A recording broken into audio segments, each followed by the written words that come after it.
Election बिनविरोध होणार. आता बिनविरोध होणार म्हटल्यानंतर बाकी ठरावधारक जरासं गोंधळल्यात. आज साखर घालण्याचा हा दिवस आहे, पण निवडून आल्यानंतर लोहगडला तेवढं घेऊ नका. 7 जन्म तुमच्याबरोबर राहायची आमची तयारी आहे.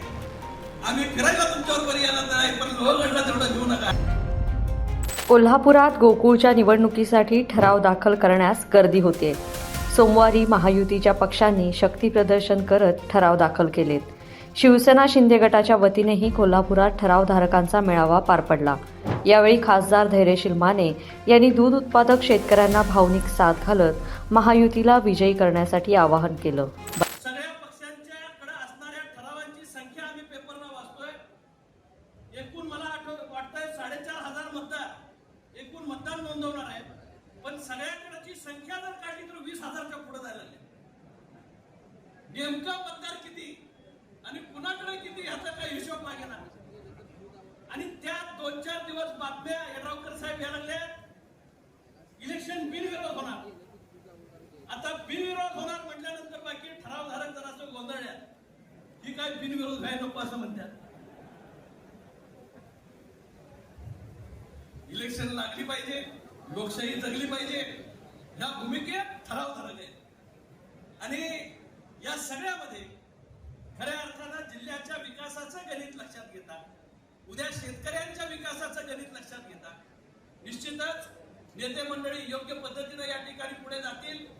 आज सर्व तालुक्यातल्या 12ही तालुक्यातल्या एकनाथ शिंदे साहेबांच्या बॅनर खाली एका विचारानं आपण एकत्र आलोय. हा सगळ्यात मोठा या ठिकाणी कार्यक्रम आपण या ठिकाणी पालकमंत्री साहेब या ठिकाणी घेतला. इथं जेवढी बसले जेवणाच्या पंक्तीला सुद्धा तेवढीच बसलेली.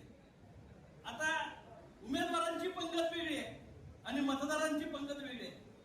मी मगाशी वॉशरूमला गेलो होतो, तिथं सुद्धा लाईन लागली होती. आता सगळ्यांची लाईन वेगवेगळ्या पद्धतीनं लागली आहे. मी आपल्याला मुद्दामून सांगतो, आता मगाशी संजय दादा म्हणाले की वट सावित्रीचा दिवस आहे आणि या निमित्तानं वडाच्या झाडाला 7 जन्मी हाच नवरा मिळावा याच्यासाठीच्या पद्धतीनं साखर घालतो. त्या पद्धतीनं मतदार राजानं आज साखर घालण्याचा हा दिवस आहे, पण निवडून आल्यानंतर लोहगडला तेवढं घेऊ नका.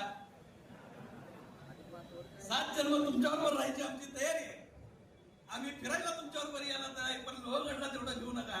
शेतकऱ्याचं कल्याण हाच आपला सर्वात मोठा उद्देश असला पाहिजे आणि त्या दिशेनं या ठिकाणी आपण सर्वांनी ताकदीने या ठिकाणी जाऊया. महायुतीची महाताकद या कोल्हापूर जिल्ह्यातली खऱ्या अर्थानं एक नावाजलेली संस्था, शेतकऱ्यांच्या घामावर, रक्तावर आणि सर्वसामान्यांच्या परिश्रमात उभी राहिलेली ही संस्था, याला बाळसा निर्माण करण्यासाठी, समृद्ध करण्यासाठी आपण सगळ्यांनी एकत्र या ठिकाणी योगदान देऊया, एवढं या निमित्तानं सांगून एकीकडे महायुतीने गोकुळची सत्ता काबीज करण्यासाठी रणनीती आखली असताना खासदार धैर्यशील माने यांच्या भावनिक आवाहनाची कोल्हापुरात मात्र चांगलीच चर्चा रंगली आहे. लोकमत.com साठी कोल्हापूरहून मी दुर्वा दळवी.